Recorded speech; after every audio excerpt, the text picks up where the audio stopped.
¿Qué tal? Muy buenas tardes. Me da mucho gusto saludarles.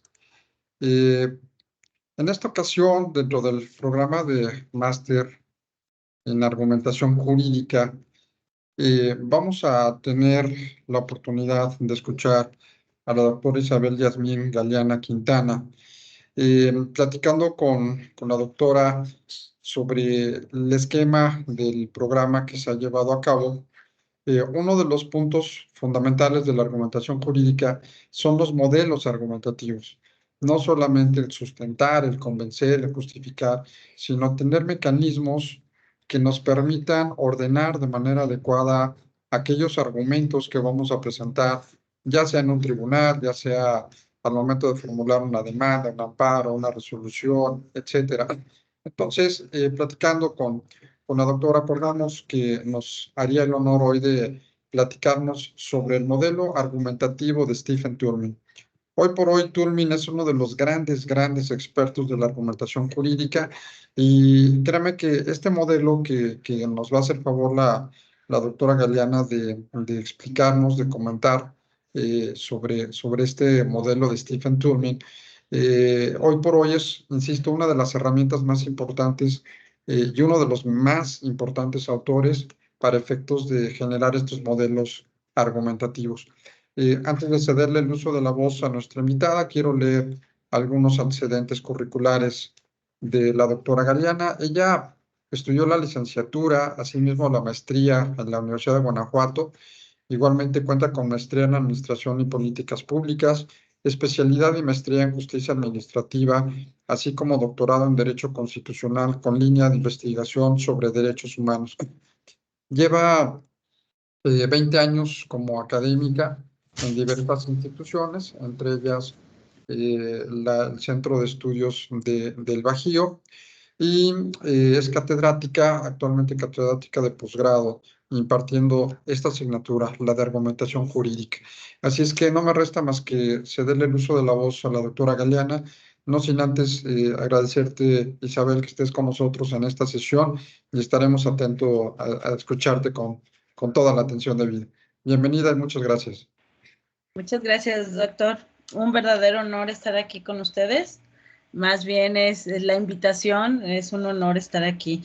De verdad que es un tema muy apasionante y ojalá que cualquier duda estamos a sus órdenes. Entonces, vamos a empezar a platicar. Como bien comentaba el doctor Sergio, el tema de la argumentación se puede dar en varias líneas.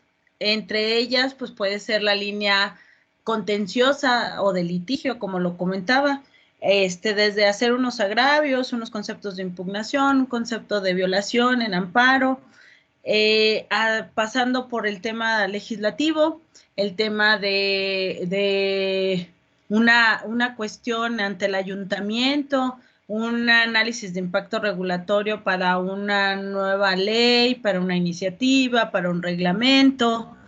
Entonces empezamos a ver varias situaciones en donde nosotros requerimos tener este punto de argumentación. La argumentación, nosotros dentro de los modelos argumentativos, yo le comentaba al doctor, pues podemos analizar desde la lógica formal de Aristóteles, en donde hablamos de los 4 principios, bueno, 3 principios y uno de Leibniz, y también tenemos el tema de los silogismos aristotélicos, que muchos años los estuvimos trabajando los abogados para que estuviera como esa estructura. Incluso por ahí, si ustedes recuerdan, había una jurisprudencia en donde decían en qué forma y de qué manera se tenía que hacer la estructura para que se entendiera mejor, para que tuviéramos esa técnica jurídica, esa argumentación. Con el cambio, hay 2 cambios importantes que debemos de tomar en cuenta, y con el cambio en lo que es nuestro sistema en cuestión de derechos humanos, que es un tema muy importante en 2011, cuando se hace la reforma constitucional, entonces también se viene un cambio en toda la argumentación. Empezamos a hablar de ya también hablar de la oralidad, de los cambios de lo que es el derecho objetivo a un tema del common law, y cada uno de los puntos que hemos vivido a lo largo del 2011 a esta fecha que ya tenemos pues bastantito tiempo, nos estamos adaptando precisamente, lo comentábamos el doctor y yo en alguna clase, que vamos de una situación categórica en cuanto a las normas y vamos cediendo a los principios. Esos principios que ya son más amplios, que ya son más genéricos, más universales.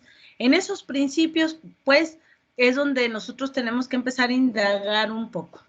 El tema que nos ocupa hoy en día es el tema que me pidió que desarrolláramos uno de los modelos. Entonces, yo les decía, el modelo del silogismo se agotó. Todavía podemos trabajar con el silogismo, muchachos, todavía podemos hacerlo. ¿Cómo lo podemos hacer? Pues, podemos utilizar lo que es esa estructura. No sé si ustedes recuerden, la estructura del silogismo aristotélico era la premisa mayor, la norma a la que nos estamos refiriendo. La premisa menor se refería a lo que se estaba actuando, lo que estaba haciendo la autoridad, lo que estaba de cierta manera violentándose. Bienvenidos los que se vayan integrando, bienvenidos. Entonces, y como conclusión, bueno, le vamos a dar la técnica, lo que nosotros tenemos al juez, al magistrado, a quien va a ser la función de juzgador, ¿verdad? Entonces, ese silogismo aristotélico era muy práctico para nosotros.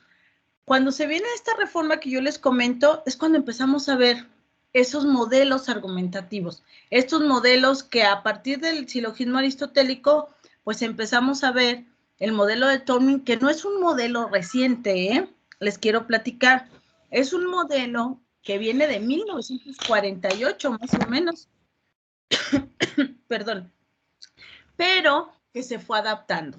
¿Se fue adaptando a qué? A las necesidades jurídicas, a las necesidades de esos pensadores jurídicos, de esos doctrinistas, como es el caso de Manuel Atienza, por ejemplo, que está replicando el modelo de Tolman. Entonces, es bien interesante empezar a ver cómo se hace esa misión. Empezamos a analizar de diferente manera y empezamos qué bueno que me dice, a ver, déjenme checar. ¿Los demás? ¿Sí están escuchando a los demás? Sí, lo escucho. Sí. Entonces, perfectamente. Por favor, cheque si en la configuración puede estar por ahí silenciado o algo, si me hace favor de revisarlo para que pueda escuchar. Me indica si sí escucha, por favor. Entonces, les decía, en tanto que el modelo de Tolman, insisto, es de 1948, nosotros lo venimos utilizando ya en las situaciones de oralidad. En México da su boom en 2011, cuando nosotros hacemos toda esta reforma, cuando se da la reforma constitucional, cuando se da esos principios de convencionalidad, los principios de interpretación conforme, los principios pro persona, que empiezan a sentar las bases para argumentar de esta nueva forma.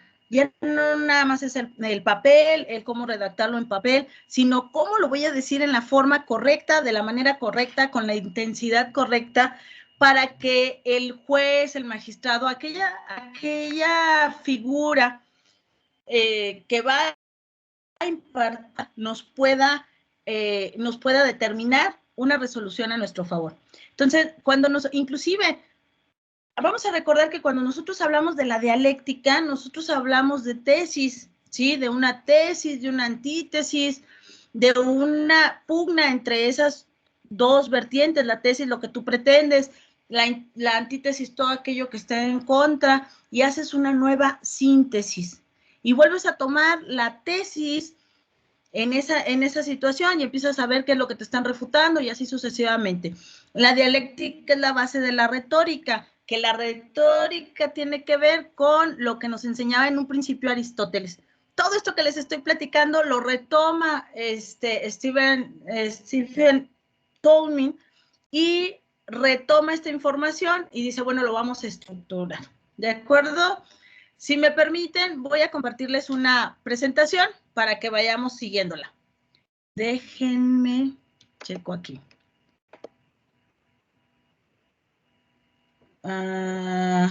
Ustedes me dicen si sí se ve.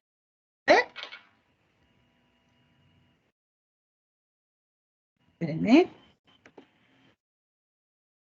¿Eduardo? ¿Sí se ve, Eduardo? Tú eres el que tienes abierto.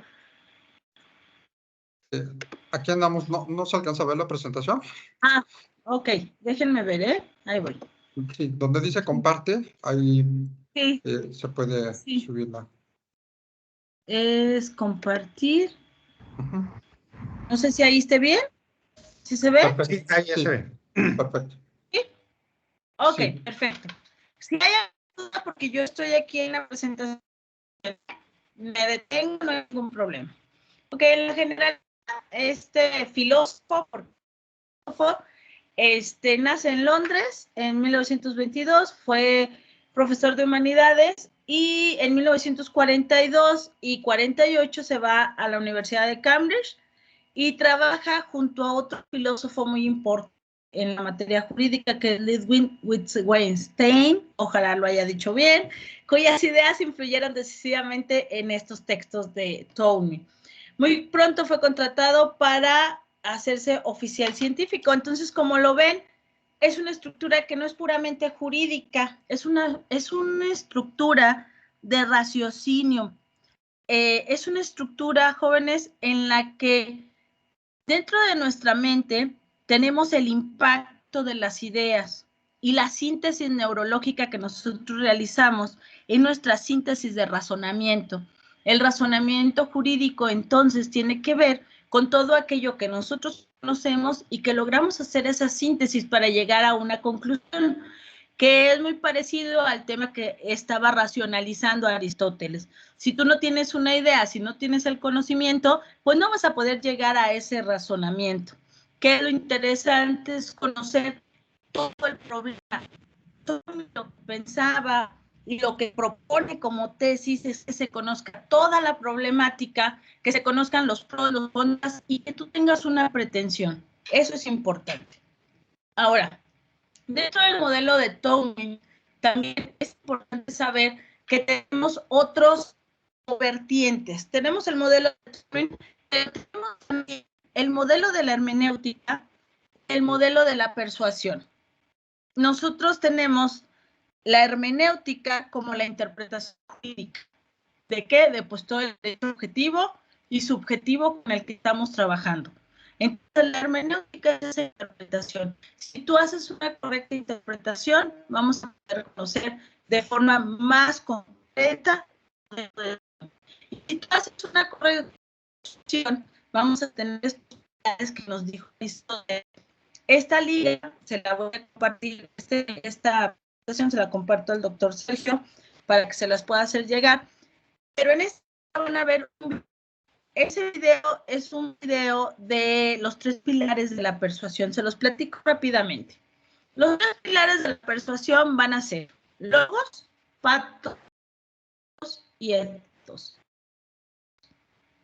Logos es todo el patos es toda la reputación que tú tengas como conocedor de esa situación, ¿sí?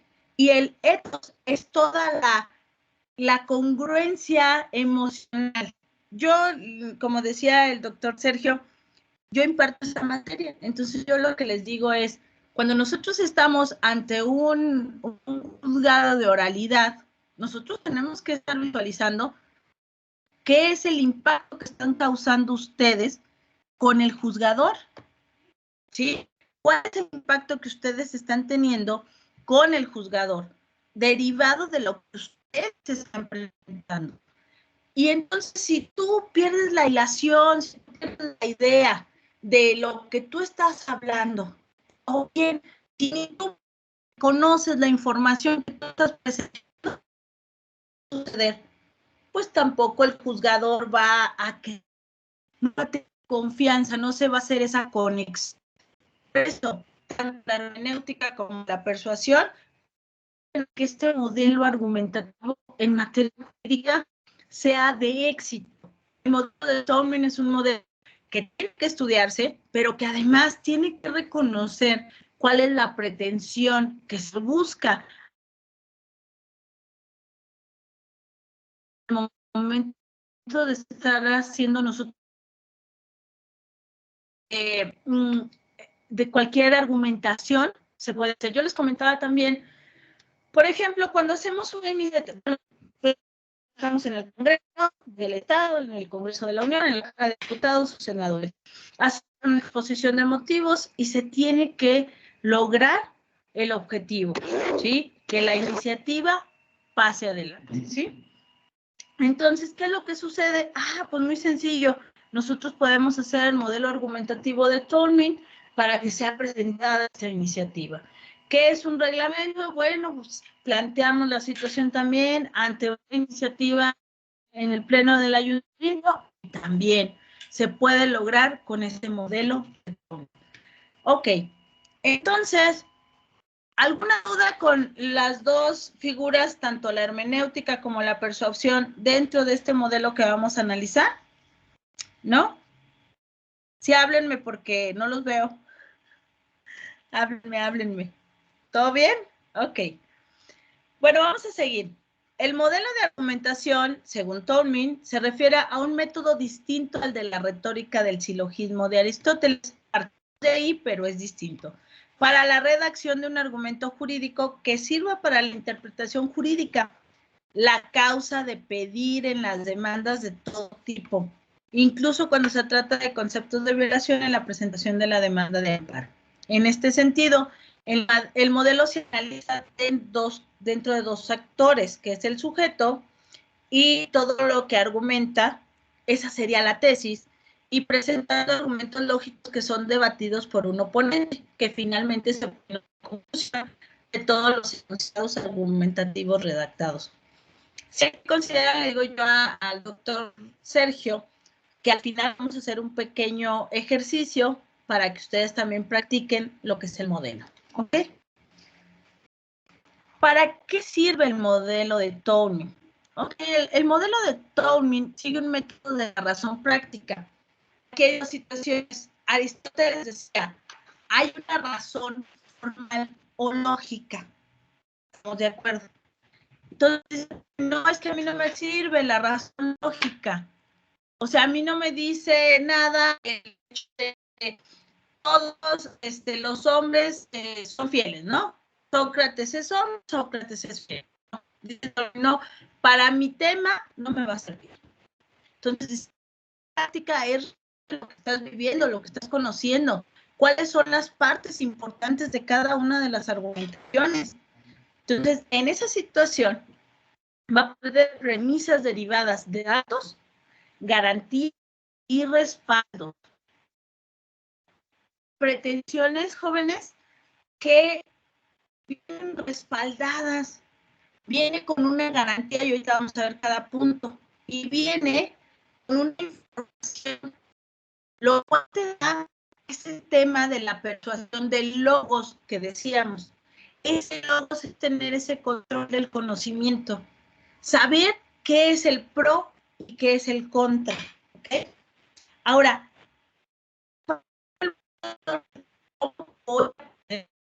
de vista ante los demás, ya sea de forma oral, forma escrita, tanto en una tesis como en un debate, como en un juzgado, ¿sí? Atienza fue uno de los que recopila la información de Tolmin. Manuel Atienza sí ya es un jurídico, sí es un jurista que ya se dedica a recopilar esa información de este filósofo, doctor en filosofía. ¿Y qué es lo que sucede? Que dice, a Tolmin le interesa la lógica idealizada. No debe de ser perfecto. Acuérdense que cuando hablamos, por ejemplo, de Aristóteles, hablamos de una materia, de la política, de varias situaciones en las cuales dicen, no, a Tolmin dice, no, a mí no me interesa lo ideal, sino la lógica operativa, ¿sí? Esa lógica con la cual vamos a la práctica.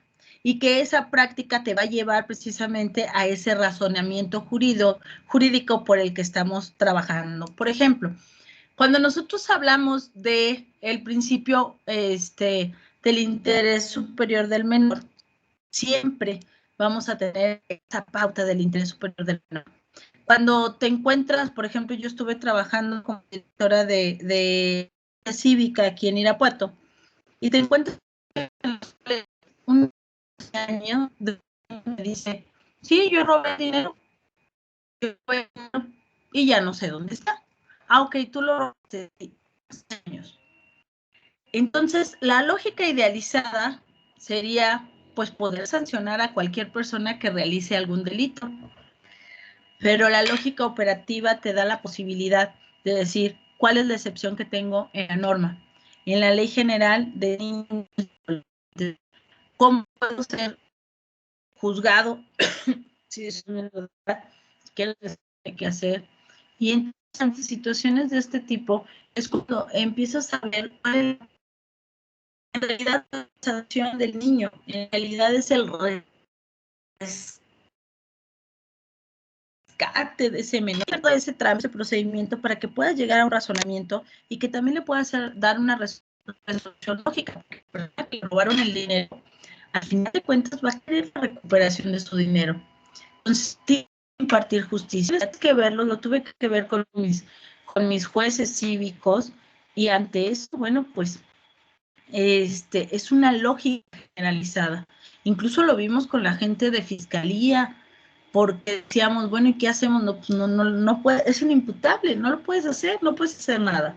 Entonces, ante eso, pues sí tenemos que hacer una argumentación en donde tenemos que contestar también la inquietud de la persona que va a solicitar de su dinero, su mamá, decir que entonces que le pague la mamá, que le pague el papá, ni nadie se quería hacer cargo. De verdad que hay veces para poder hacer toda la argumentación de tenemos que entrar en este tipo de modelos. Hay veces que lo hacemos, ¿saben? Hay veces que nosotros lo hacemos sin que de otra manera digamos, es el modelo de Tolman. ¿Ok? Bueno, entonces, el razonamiento y la aplicación práctica del mismo debe interpretarse de maneras distintas, lo que permite hablar de diversas o de diversos. Vale. En el análisis entre la lógica pura, mande. Pues, ¿Mande? No, es que se oye muy entrecortado. La charla estaba muy entrecortada y realmente yo en lo particular no estoy entendiendo nada. No sé si mis demás compañeros sí lo están entendiendo. Porque yo sí oigo muy entrecortado. Entonces la red. Sí, yo también. No sé si me escuchan. ¿Carlos? Sí, dígame, Claudia. ¿Me escuchan? Sí, yo sí te escucho, Claudia. Ay, a ver. Híjole, es que déjeme cambiar de red, ¿eh? Dígame. ¿Tú se escuchas, Raúl? Ajá. Sí, yo sí escucho. Mire, dice, si la calidad del sonido es mala, compruebe la conexión. Déjeme volver a intentar. ¿Ya se escuchó mejor? Es que yo oigo muy entrecortada la comunicación. Ajá, ya me quitó. En el Salón de Honor del Congreso de Chile, allá en la ciudad de Santiago, mandatarios y gobiernos de todo el mundo enviaron sus condolencias al pueblo chileno. Carlos, ¿sí me escucha? El presidente Piñera contribuyó ¿No? ¿Carlos? No. ¿No me escucha, Carlos? Déjeme conectarme con el teléfono. Como genuinamente lo que él creía que era lo mejor para el país. Como por ejemplo, cuando asumió la reconstrucción. Déjame ver si mejor con el teléfono. El 27 de febrero del año Déjame, 2000, o cuando se la jugó con mucha decisión y audacia para rescatar a los 33 mineros de la mina San José. Voy, ¿eh? Y como yo le decía, la Armada de Chile recuperó el cuerpo de Sebastián Piñera y Lago Ranco, la Fiscalía de los Ríos ¿Sabe qué, maestra? Lo que pasa es que, bueno, en la computadora grande no oigo nada. Y en mi celular, está muy mal el sonido o sale entrecortado. Bueno, me voy a meter al celular.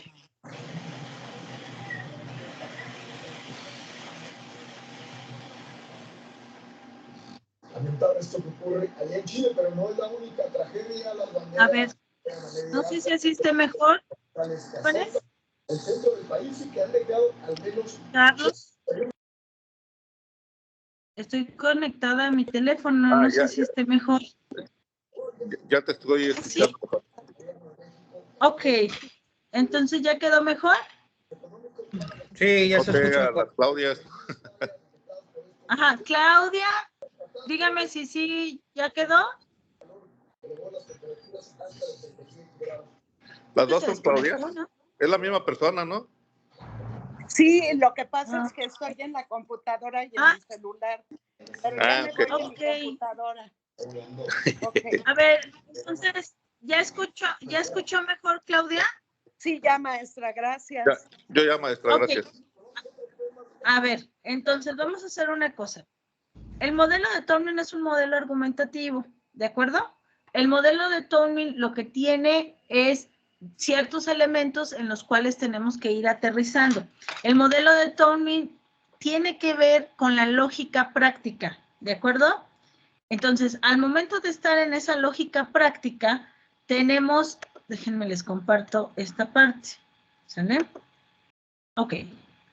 Me van diciendo, por favor, ¿sí ven la presentación? Sí. ¿Sí? Ok. Contéstenme, porque si no, yo me voy de paso aquí.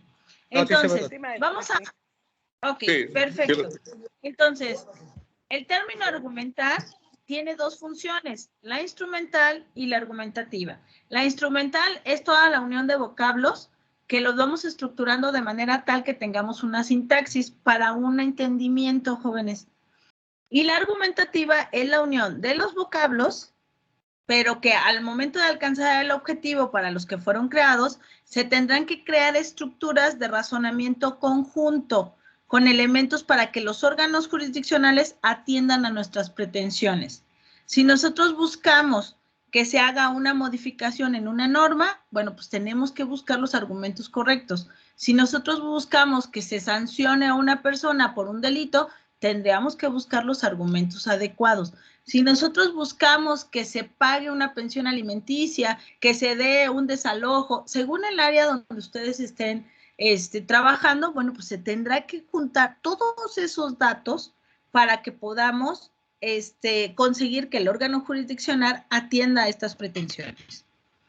Ok, entonces la argumentación es la actividad de plantear pretensiones, ponerlas en cuestión, respaldarlas, criticando esas razones y refutando esas críticas. Eso es lo que dice Atienza de Tolman. Tú tienes tus pretensiones, tú debes de conocer cuáles son las razones que te van a refutar, ¿sí? Y tienes que ver cómo vas a resolver esas críticas, ¿sí? El argumento está estructurado bajo estas dos vertientes. El razonamiento para el planteamiento de las pretensiones y los razonamientos utilizados para el debate argumentativo. ¿De acuerdo? Entonces, me regreso acá con ustedes. Entonces, mire, ya la vi, Claudia. ¿Sí es usted? Ah, muy bien, muy bien.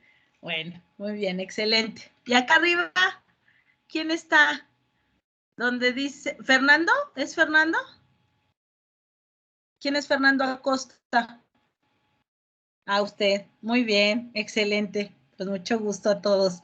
Ok, a Eduardo ya lo vi acá y a Carlos. Perfecto. Ok. Luego entonces, tenemos que estructurar este modelo. Por ejemplo, una vez que ya tenemos cada uno de los razonamientos que estamos trabajando, debemos de saber esto, que Tolman tiene elementos para la redacción argumentativa. Entonces, puede ser usado en cualquier materia, como se los dije. Y les voy a poner cuál es la estructura para que la vayan viendo. ¿Sale? Ahí va.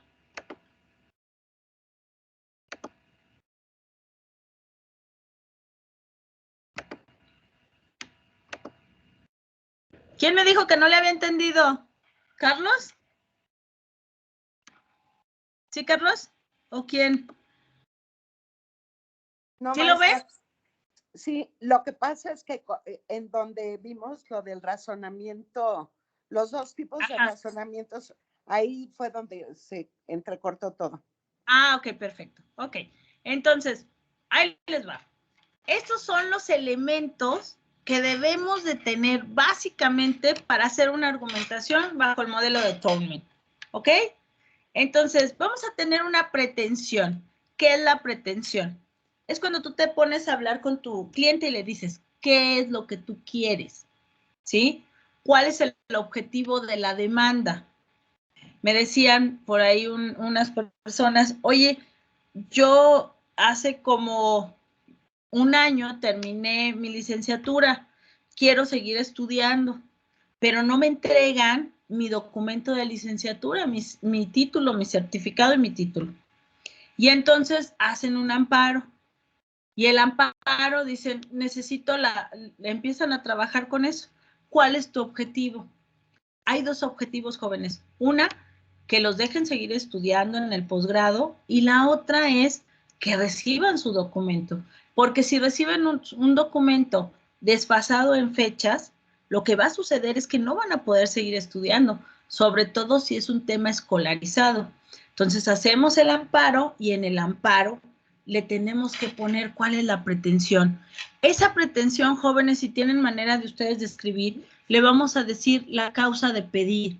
Es lo que yo quiero, es un principio básico. Si ustedes no tienen bien definido lo que es una pretensión, entonces no vamos a poder desarrollar lo demás. ¿De acuerdo? Entonces, la pretensión es la primera de las ideas. Es lo que va a proceder nuestra argumentación. Es con lo que voy a trabajar. Miren, yo en la línea de investigación que hice de mi doctorado, son los derechos humanos de los cuerpos de seguridad pública en materia laboral de carácter administrativo. Entonces, empiezo a ver mi pretensión cuál es, que se le respeten los derechos humanos en materia laboral. Esa es mi pretensión, pero hay muchas deficiencias. Entonces, empiezas a analizar y empiezas a ver cuál va a ser tu objetivo. A lo mejor dentro de la investigación lo vas modificando, ¿sale? Ok, datos o razones. El proponente tendrá que dar razones a favor de su pretensión inicial. Tienen que ser relevantes y suficientes. Se entiende como la motivación, antecedentes, datos que puedan respaldar las pretensiones jóvenes. Los datos son las evidencias que nosotros tenemos o por las que nosotros contamos que esa pretensión va a poder ser válida, ¿ok? Ahora, los datos son todas las evidencias por las cuales mi pretensión es válida. La garantía. Dice que la garantía el oponente discute los hechos y en caso de no aceptarlos podrá exigir al proponente que justifique el paso de las razones a la pretensión. La garantía, jóvenes, vamos a tomarla en cuenta como nuestro fundamento legal. Si tú tienes un fundamento, ya sea en norma o en principio, nosotros podemos utilizarlo. Entonces, cuando tú hablas de un principio de interpretación conforme, yo le voy a decir al juzgador, tienes que aplicar la norma que mejor me beneficie. Si no hay una norma exacta, ¿qué es lo que pasa con los policías? Les platico por si no saben, los policías no tienen una norma exacta en materia laboral, están excluidos de todo el apartado B. Entonces, los policías, ¿qué es lo que hacen? Cuando promueven su demanda de despido injustificado en el Tribunal de Justicia Administrativa, el tribunal hace un argumento y dice que en aras de la convencionalidad y de la constitucionalidad se le tiene que dar, de acuerdo al artículo primero, la interpretación conforme. ¿Y qué le beneficia más al policía? ¿La Ley Federal del Trabajo o la Ley de los Trabajadores al Servicio del Estado? La Ley Federal del Trabajo. Porque todos los policías piden la reinstalación, jóvenes, pero por constitución no se le puede reincorporar al policía. Entonces, al no podérsele reincorporar, ¿qué es lo que pasa? Según el artículo 48 de la Ley Federal del Trabajo, menciona que siempre se va a pedir la reinstalación para que el trabajador vuelva a su trabajo, ¿no? Cuando es un despido injustificado. Y entonces, ¿qué va a pasar? En el artículo 50 de la Ley Federal del Trabajo dice, si yo no quiero, si ya le perdí la confianza, le tengo que pagar la indemnización. Esa indemnización son 3 meses y 20 días por año laborado y todos los salarios caídos. ¿Qué sucede? El Tribunal de Justicia Administrativa le da una interpretación conforme. Hay una garantía, porque hay una jurisprudencia relativa a los derechos humanos, relativa a lo que nosotros estamos interpretando.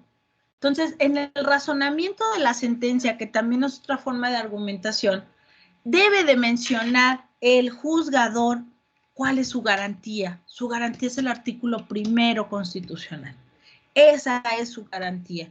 La garantía del abogado, del litigante, ¿cuál va a ser su garantía? Eso, la invocación del principio de interpretación conforme. Quiero que le den a mi cliente lo que mejor le beneficie. ¿De acuerdo?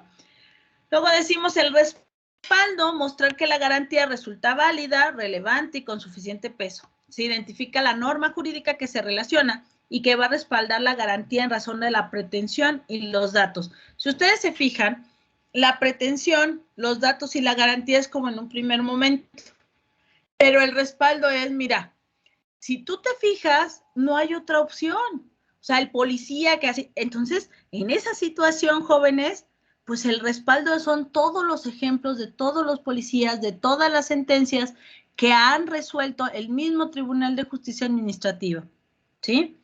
Cualificadores modales. Debería, presumiblemente, con toda probabilidad, deberían ganar las demandas ante el Tribunal de Justicia. ¿Por qué? Bien sencillo, porque estamos ante la invocación de un principio, que es el principio de interpretación conforme derivado del artículo 1 constitucional. ¿Ok? Ahora, condiciones de refutación. Imaginemos, están ustedes en un debate y entonces pues traen muy preparado tema y todo y nunca pensaste en las razones por las cuales te pueden refutar un argumento. Y dice Dolmy, no, tenemos que tener todo controlado. Y ese último punto, muy importante, jóvenes. ¿Cuáles son las causales de refutación? Que yo me adelante. ¿Qué me pueden refutar? ¿Cuál es la situación? Oye, pero no, ¿sabes qué? Si hay un artículo, el artículo 45 de la Ley General del Sistema Nacional de Seguridad Pública, y ahí dice que se tiene que apegar a la Ley de los Trabajadores al Servicio del Estado. Entonces, a eso es una refutación. Dice, a ver, vamos a revisarlo. Y si tú no tienes el control de la información de arriba, si tú no pensaste nunca en la refutación, ¿qué creen? Se van a descontrolar. La argumentación tan buena que ustedes llevaban, pues se va a caer. Como este ejemplo que les estoy poniendo, les puedo platicar N cantidad. ¿Sale? Ok.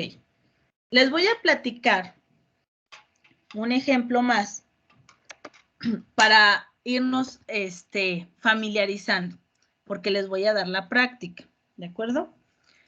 Miren, les voy a platicar. ¿Conocen ustedes algo que se llama exámenes de control y confianza? ¿Sí? Ok, muy bien. Un examen de control y confianza para, más o menos, le platico, Claudia. Un examen de control y confianza para el cuerpo de seguridad es primordial. Si cada 3 años te hacen un examen y lo repruebas, entonces no acreditaste uno de los requisitos de permanencia. Entonces te dan de baja, te separan, decimos nosotros. Entonces, siempre gana ese asunto el tribunal, o sea, siempre lo gana el policía en el Tribunal de Justicia, porque no sé qué sucedió, pero hay una diferencia entre la ley general y la ley del Estado. La ley general habla de que se deben de constituir comisiones del servicio de carrera para resolver la separación. Y la ley del Estado dice, no, ¿sabes qué? Todos los asuntos de separación van por consejo de honor. ¿Ok? Ahí están los 2 puntos. Y entonces dicen, pues ¿sabes qué? Dicen algunas personas de contencioso en el jurídico de algunos municipios, todos los asuntos que reprueban el examen de control y confianza, que los resuelve el Consejo de Honor. Y entonces todos los están resolviendo el Consejo de Honor, y uno y otro, les estoy hablando de 2012, 13, 14, más o menos. Y hicimos una modificación, eso les platico, eso fue parte del trabajo que yo hacía. Hicimos una modificación y dijimos, no, ¿sabes qué? Si no modificamos esto, de que haya una comisión y no el consejo, nos van a quitar el recurso. Así de simple. Me decía el secretario del ayuntamiento, oye Isabel, ¿y por qué lo tenemos que modificar? Le digo, mire, el primero es porque necesitamos el recurso que se tenía en Fortaseg. Ok, perfecto. Pero hubo opositores a eso que yo quise proponer. Y decía un abogado, no, ¿sabes qué? No. No, pues ¿cómo? O sea, la ley del Estado dice que el Consejo de Honor. Y yo le decía, pues sí, pero la ley general menciona que es la Comisión del Servicio de Carrera. Sí, pero nosotros tenemos autonomía reglamentaria. Entonces, no se puede. O sea, nosotros podemos decidir si con la ley general y con la ley del Estado. Bueno, para platicarles, ahorita les voy a mostrar el ejemplo. El tema fue que hicimos consultas, bueno, en lo personal, porque yo estaba defendiendo mi punto. Mi punto era, tienes que modificarlo y quien lo tiene que ver es la Comisión del Servicio de Carrera. La contraparte me decía, no, tiene que ser el Consejo de Honor. El primer punto fue, el Tribunal de Justicia me dijo, error, te tienes que ir con la ley general. Fíjense bien, la ley general, cualquier ley general, eso anótenle ahí con mayúsculas, es una ley sustantiva. Las leyes generales son leyes sustantivas, que básicamente las leyes del Estado tienen que copiar. Incluso algún magistrado me decía, es ilógico tener una ley del Estado porque es una copia. Si se fijan siempre, las leyes generales, las leyes del Estado son copias de las leyes generales. Bueno, no es lo mismo una ley general que una ley federal, ¿eh? Una ley federal tiene que ver con el nivel o tiene que ver con el tipo. Por ejemplo, la ley federal de armas de uso exclusivo del ejército es una ley federal porque es un tema particular de la federación. Pero una ley general es nacional, jóvenes, una ley es general. Entonces yo les dije, oigan, la ley general es una ley sustantiva, tenemos que hacerle caso a la ley general. Y entonces hice una argumentación porque lo teníamos que presentar en el pleno del ayuntamiento, porque estaban decidiendo cómo hacíamos el reglamento, ¿de acuerdo? Y entonces hice esto, les voy a compartir, espérenme, déjenme ver.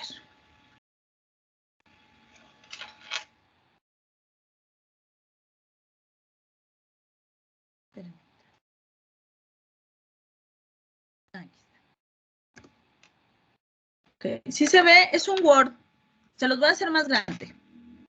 ¿Se ve? ¿Jóvenes?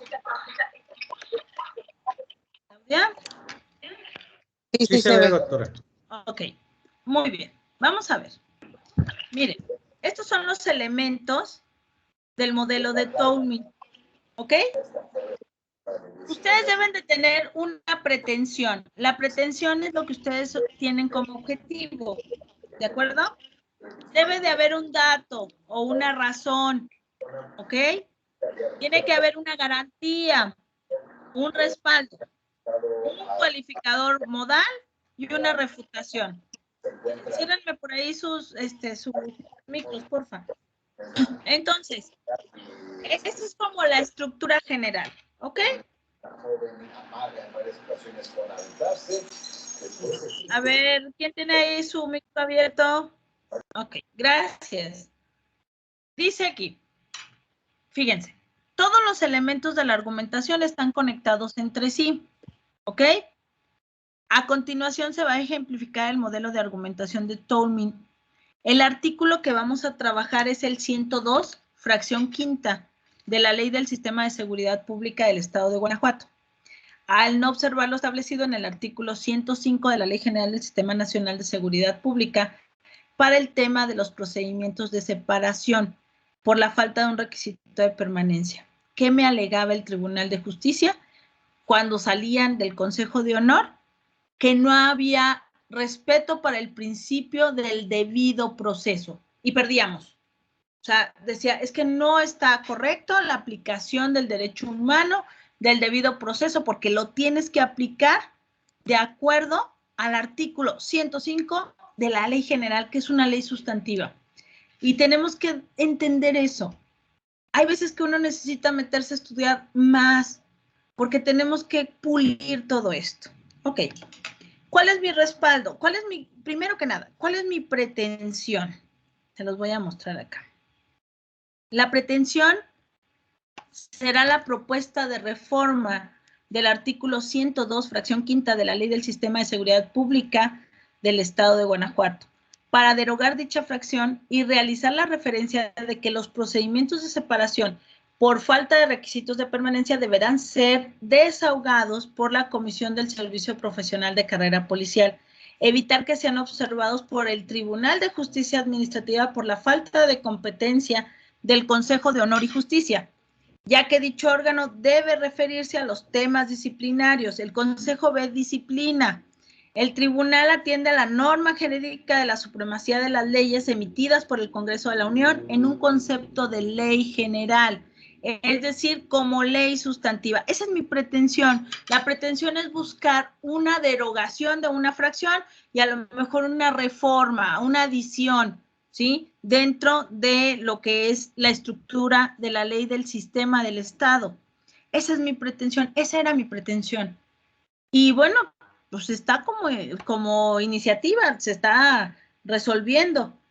Pero cuando hicimos todo esto, aquí viene el respaldo. ¿Sí alcanzan a ver? Porque esto es importante. Claudia. Sí, estoy viendo bien. Ok. Respaldo. Se refiere a la experiencia en campo. A partir de la entrada en vigor de la Ley General del Sistema Nacional de Seguridad Pública, se crea el Secretariado Ejecutivo del Sistema Nacional de Seguridad, la formación de órganos de control, tanto en materia disciplinaria como la Comisión de Honor y en materia de cumplimiento de los requisitos. La Comisión del Servicio Profesional, de acuerdo al artículo 105. ¿El respaldo qué es, jóvenes? El respaldo es, ¿por qué estás hablando tú que tienes que llevarlo a la Comisión del Servicio? Porque no es un tema disciplinario. El haber reprobado un examen, aunque se escuche feo, no es un tema de disciplina. Es un tema de no cumplir algún perfil, de no cumplir alguno de los lineamientos que te pide de las 5 pruebas que están ahí en el examen de control y confianza, jóvenes. Entonces, ese es el respaldo. El respaldo es, ¿por qué tú sabes eso? ¿Por qué tú quieres que yo haga esto? Ah, porque aquí está, me está respaldando la misma ley general. La garantía dijimos que son los fundamentos. La garantía es todo el fundamento legal, todos los fundamentos, ya sean normas categóricas como derecho objetivo o principios. ¿De acuerdo? Entonces, la garantía son las leyes generales. Es que la ley general del sistema nacional, luego entonces el hecho de que esta ley, la ley del sistema de seguridad del Estado, legisle sobre la competencia de un órgano, no le corresponde. ¿Por qué? Porque ellos son leyes reglamentarias, no sustantivas, ¿de acuerdo? Entonces no le corresponde legislar sobre algo que ya legisló el Congreso de la Unión, ¿ok? Datos o razones, viene ya lo establecido en el artículo 105. Esos son los datos, muchachos. Los datos son todo lo que ustedes puedan ir argumentando. Esto es en pequeño, pero cuando ustedes tienen datos o razones, son todos los datos de evidencia. Son todos los datos que ustedes van a requerir para poder hacer estos razonamientos. ¿Ok? Dice, se realiza la diferencia entre los procedimientos del servicio de carrera, los del régimen disciplinario. Los del servicio de carrera atienden a los requisitos de permanencia contenidos en el artículo 88, apartado B de la Ley General, y el régimen disciplinario fundamentado en el artículo 40 y 41, ¿sí? La competencia se encuentra perfectamente definida, esos son mis datos, o sea, no me los estoy inventando, están en las leyes, ¿sí? Ahí están los datos que yo requiero para poderse hacer la reforma, la derogación o la adición, ¿de acuerdo? Si hay alguna duda, ustedes me dicen, porque miren, Tolmin lo que nos requiere es, casi, yo como hago el modelo de Tolmin, necesitamos poner en plano cada uno de los puntos. Y entonces yo he tenido ejemplos, por decir algo, inclusive de películas. Cuando tú dices, oye, por ejemplo, mi pretensión es decir que el hombre araña es el superhéroe más importante. Y entonces empiezas a tener datos, los datos son las evidencias. Y esos datos son, pues el hombre araña hizo esto también. ¿Qué es el respaldo? El respaldo es, además, se ha sacrificado por la humanidad, ha realizado esto. Ese es nuestro respaldo, ¿de acuerdo? Cuando nosotros hablamos de un cualificador modal, es porque ya nosotros vamos a determinar si se debería, si presumiblemente, si en lo general. Entonces ya es un cualificador modal, deberían reformar. Para mí mi cualificador modal es deberían reformar la ley estatal para homologar la competencia a la creación de la Comisión del Servicio. ¿De acuerdo? Ahora, la más importante, la refutación. La libertad de reglamentar de acuerdo al artículo 115 constitucional para los municipios. Ok. A ver, les voy a decir. Aquí está. Listo. Yo ya me aprendí todo, ya estuve viendo todo, ya trabajé en la ley general, en la ley del Estado, y entonces, cuando llego a presentar mi exposición con los regidores, con los síndicos, me dice un abogado, un asesor de un regidor, oye, no, nosotros tenemos la libertad de reglamentación. Los municipios podemos reglamentar de acuerdo a lo que nosotros pensamos. Esa fue la refutación. ¿Y saben qué pensé? Dije, híjole, eso no lo había pensado. De verdad, o sea, realmente dije, Dios mío, sí, o sea, y le dije, sí, pero es una ley general. Al final de cuentas, tenemos la facultad, pero no sobre leyes generales. Me dijo, sí, pero no estoy de acuerdo, no sé qué. Entonces, titubeé, jóvenes, y se los digo sinceramente, titubeé. Cuando te pones a pensar y dices, chin, o sea, todo estaba ya para el reglamento, y titubeé, porque no pensé la refutación. Dije, no, pues no hay, o sea, ni siquiera dije, ¿me van a refutar esto? Ni siquiera, de verdad, jóvenes, ni siquiera dije, puede haber la posibilidad, o no. Yo dije, yo estaba muy segura del tema de la ley general, de la ley del sistema y de Tolmin, porque yo estructuré, y así como se los platico, porque empiezas, el tema de Tolmin y de todas las argumentaciones es tener esa conexión con tu tema. Tú no vas a poder hacer conexión y convencer a tu público si ustedes no tienen esa conexión. Y entonces yo tenía esa conexión, yo sabía, yo tenía en ese momento, tenía como 9 años en la Secretaría de Seguridad. Y yo decía, yo sé, o sea, yo era la directora jurídica en ese momento. Entonces yo dije, híjole, ¿cómo no lo pensé? Cuando empiezo a hacer todo este trabajo de Tolmin, que veo lo de la refutación, de verdad, si ustedes conocen todo, tienen que conocer lo que su contraparte les puede refutar. Y tienen que tener las contestaciones de esa refutación. Si ustedes no logran tener los datos, el respaldo y la garantía bien firmes, no van a tener una correcta argumentación. Pero todavía más, si ustedes no logran solucionar la refutación que te pueden plantear, jóvenes, estamos perdidos. porque la refutación es aquello que tú no conoces y que te tienes que poner a estudiar aún más.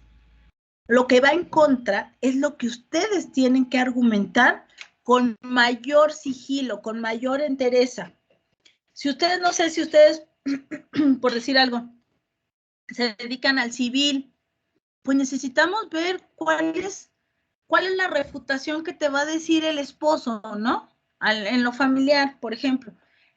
No le voy a dar la pensión porque pues gano 2 pesos, ¿no? Por decir algo.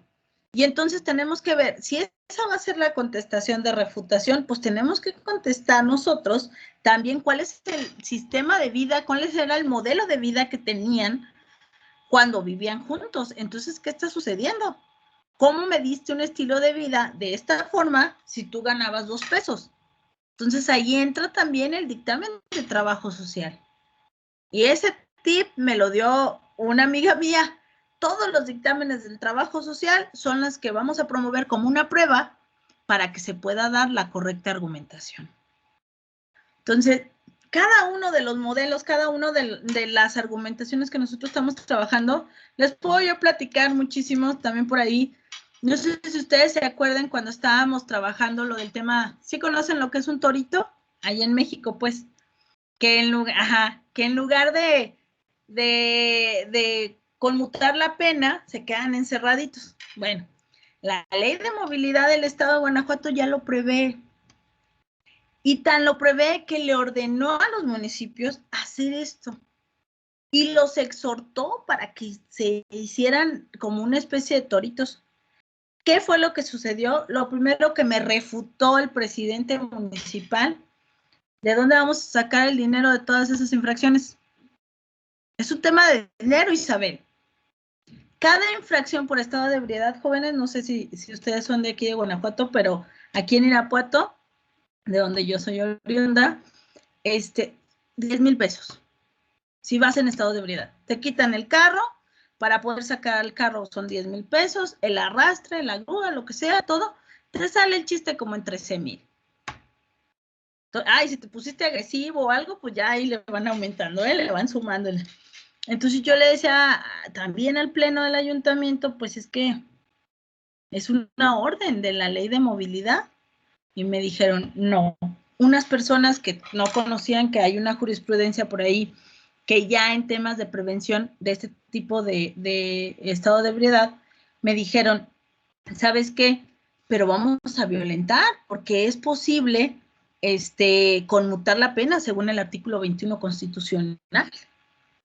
Por ahí hay una jurisprudencia en donde dicen, no, en ese tema en particular, por la protección de la vida, no procede. O sea, no procede la violación constitucional. O sea, tiene que ser que estén encerrados, que se les pase lo borracho, y entonces sí. ¿Cómo se está haciendo hoy en día? Gracias a Dios, llegan, se les pasa lo borracho, les hacen la audiencia en el juzgado cívico y se les da una sanción. Generalmente es una sanción alta, pero pues si se espera que si es reincidente, incluso se le puede quitar hasta la licencia de conducir, trabajos a favor de la comunidad.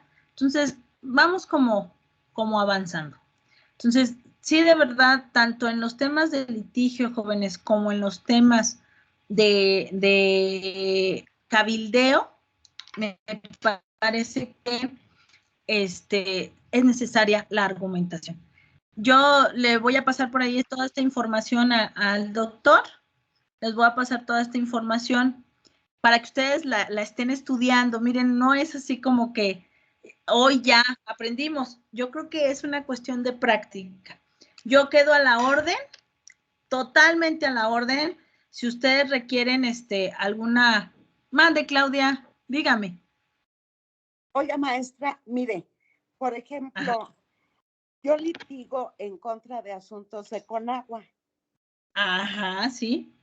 Ok, pero sí me doy cuenta de que todos los asuntos todos los juicios de nulidad que ingreso en el Tribunal Federal de Justicia Administrativa, muchos de ellos como que ya hasta lo tienen previsto en el tribunal, ¿no? Sí. Entonces, eso yo digo que de parte de Conagua es corrupción, porque no arreglas sus sistemas, ¿no? Entonces, ahí se va el tiempo y otra vez es la misma gata revolcada, ¿no? Entonces, perdón, ¿cómo manejas tus conceptos de impugnación? ¿Qué les alegas? ¿Como derecho humano o sobre pura ilegalidad? multa? Sí, porque haga de cuenta que para la vigencia de un título, la Conagua utiliza varias fechas y hay un artículo, creo que es el 25 de la Ley General Ley de Aguas Nacionales, que dice que tiene que ser a partir de la fecha de la notificación, no de la emisión del título ni del registro del título, sino cuando se recibió, ¿no? Entonces, al principio el tribunal estaba muy renuente y se perdían los casos, doctora. Se perdían, pero después como que eran tantos. Y entonces, con mis amigos litigantes, yo les decía, bueno, ¿pero qué pasa? ¿Por qué no el magistrado habla con el director local o el director general? Que cambien, por favor, porque es pura perdedera de tiempo. Claro, qué bueno que tengo chamba, pero me gustaría atender cosas más interesantes, ¿no? Sí, claro. Sí, claro. Mira, también yo les sugiero, siempre en esos asuntos del agua, hay que invocar el tema del derecho humano. A nosotros nos sirvió mucho, yo litigo ya actualmente, pero todos los temas de la Junta de Agua los empezamos a litigar de acuerdo a los derechos humanos. Cuando ustedes empiezan a manejar las argumentaciones de acuerdo a derechos humanos, es un derecho humano, los juzgadores como que también titubean. No hay muchos abogados que estemos con el tema de los derechos humanos. Yo les sugiero, sí, la legalidad, indudablemente tenemos que ver cómo está el acto administrativo, que esté cumpliendo con la determinación de lo que te dice la misma ley, pero también chécate cuál es el impacto de lo que son las notificaciones, qué le está provocando a tu cliente. Y claro, sobre de eso podemos analizar alguna aplicación de un derecho humano. Y eso, o sea, el impacto está, ahí, por ejemplo, sería una excelente garantía dentro del modelo de Towing. Si tú haces esa doctora, estructura. pues vamos a hacerlo. Porque fíjese que bueno, una vez, bueno, hace ya unos años, llegué al jurídico de Conagua y les dije, oigan, yo ya voy a decir voy a poner como justificación los derechos humanos. Y me dijeron, Claudia, ni lo pongas, no te vamos a apelar. No, entonces dije, órale. Y últimamente hice un juicio de nulidad con base en los derechos humanos, pero fíjese que no me atreví a poner únicamente los derechos humanos porque, porque era el patrimonio de mi usuario, ¿no? Entonces no quería ponerlo así como que... No, es que hay que tomar las dos garantías, o sea, tanto las garantías de fundamentación legal como de derechos humanos. O sea, tenemos que ir acostumbrándonos también. Excelente. Así, ¿y cómo le fue? Pues no sé, se fue a un amparo directo. Pues ya estamos en a eso. Ver qué pasa. Ya estamos. Voy, Fernando, ¿eh? Sí, me platica ya por medio del doctor y ya con mucho gusto. Yo estoy a la orden. Muchísimas Fernando, gracias, doctora. Sí, Claudia, claro. Dígame, Fernando. Hola, buenas noches, ¿me escuchan? Sí, perfecto. Dígame. Gracias. Sí, mire, en relación al tema de los derechos humanos, ¿no? Yo quisiera abonar un poquito en este importante tema, porque hoy en día, bueno, yo soy más civilista, mercantilista y veo mucho derecho familiar actualmente, ¿no? Sufrimos una modificación en las competencias de las salas, yo estoy en segunda instancia. Y como tal, hemos tenido un cambio en la forma en la que veníamos resolviendo a veces unos asuntos, incluso para erradicar lo que son los recursos de apelación, ¿no? Entonces, mi comentario va encaminado más que nada a que hoy en día, por ejemplo, para los que son postulantes, el hecho de argumentar derechos humanos es muy importante, pero si pudieran también darle un enfoque a la cuestión sustantiva, que es un concepto que se viene manejando últimamente, derechos sustantivos, eso es una llave que, va a abrir muchas puertas. digamos, tanto en el marco de la legalidad, por ejemplo, supeditábamos los recursos de apelación, ¿no? Decíamos, es una infracción procesal y como tal no surte efectos más allá que en el procedimiento, ¿no? Entonces, por allá tuvimos un amparo donde nos decían, hey, ojo, un momentito, es cierto, tienes una infracción que puede ser procesal, pero detrás de esa infracción existe un derecho sustantivo, que en este caso era de alimentos, ¿no?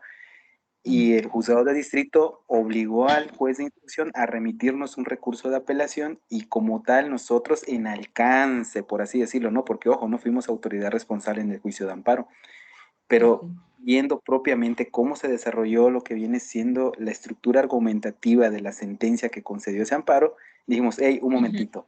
Bueno, ahora sí, como dice la Suprema Corte, ¿no? En una nueva reflexión,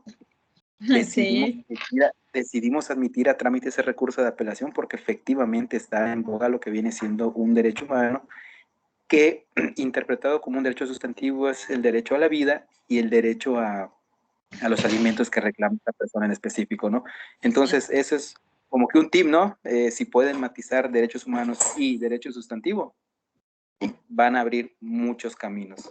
Es mi comentario. A lo que te refieres, Fernando, es como ir concretando, ¿no?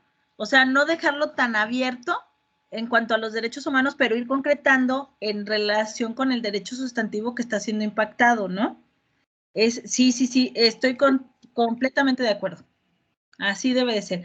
Y entonces la argumentación vamos trabajándola de esa manera, pero ya teniendo esos datos que tú estás comentando. Ahora, sí tienen que ustedes observar cuál es el tema procedimental, porque al final eso impacta al derecho, al amparo directo, por ejemplo.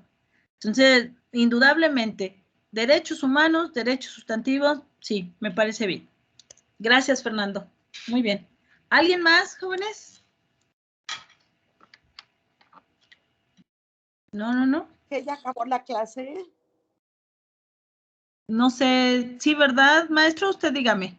Gracias. Pues sí, Doctor. si no hay ninguna otra pregunta al respecto, qué bueno, Isabel, que platicaste sobre este tema, porque hay veces que me siento como solo en un desierto cuando hablamos de temas de argumentación jurídica, sobre todo en la base, digo aquí, por ejemplo, el caso que comentaba Claudia,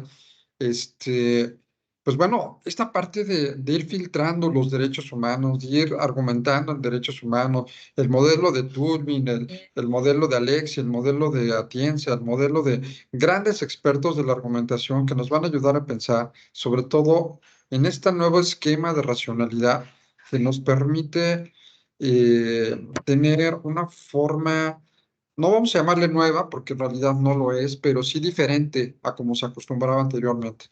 Y ahora litigar en base a derechos humanos, justificar en base a derechos humanos, argumentar en base a derechos humanos es fundamental, independientemente de la materia que efectivamente, como decía Fernando, por supuesto, la parte sustantiva, la parte específica de la materia, la legalidad, por supuesto, pero el eje fundamental siempre va a ser el marco de los derechos humanos. Así es que creo que qué bueno que hagamos eco y te felicito porque sé que en tus clases igual estás generando semillas para que esto permee y que algún día tengamos más gente involucrada en la parte de la argumentación jurídica.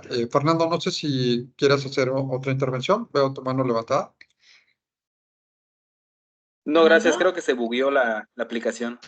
Perfecto. Ok. Sin Muy problema. bien.